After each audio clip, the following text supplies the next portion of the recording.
രാഹുൽ ഗാന്ധി ഏത് മണ്ഡലം നിലനിർത്തുമെന്നതിൽ തീരുമാനം അല്പസമയത്തിനകം. മല്ലികാർജുൻ ഖാർഗെയുടെ വസതിയിൽ യോഗം. രാഹുൽ ഗാന്ധിയും KC വേണുഗോപാലും പങ്കെടുക്കുന്നു.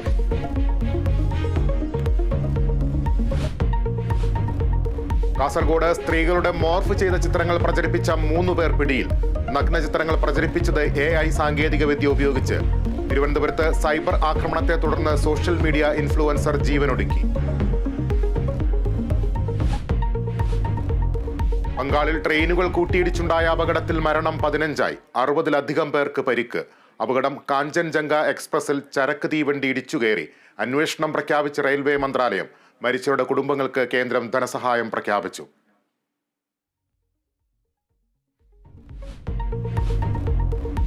നീറ്റ് ചോദ്യപേപ്പർ ചോർച്ചയിൽ കൂടുതൽ തെളിവുകൾ ശേഖരിച്ച അന്വേഷണ സംഘം. ബീഹാറിൽ നിന്ന് 6 ചെക്കുകൾ കൂടി കണ്ടെടുത്തു. അക്കൗണ്ട് ഉടമകളുടെ വിശദാംശം ശേഖരിക്കാൻ പോലീസ്.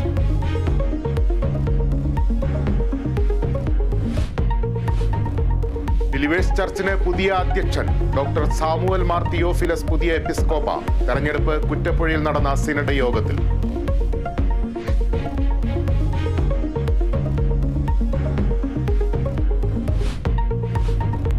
ഇസ്രയേൽ യുദ്ധ ക്യാബിനറ്റ് പിരിച്ചുവിട്ട് പ്രധാനമന്ത്രി ബെഞ്ചമിൻ നെറ്റന്യാഹു. നടപടി പ്രതിപക്ഷ നേതാവ് ബെന്നി ഗാൻസ് രാജിവെച്ചതിന് പിന്നാലെ യുദ്ധ ക്യാബിനറ്റ് രൂപീകരിച്ചത് ഗാസയിലെ സൈനിക നടപടി നിയന്ത്രിക്കാൻ.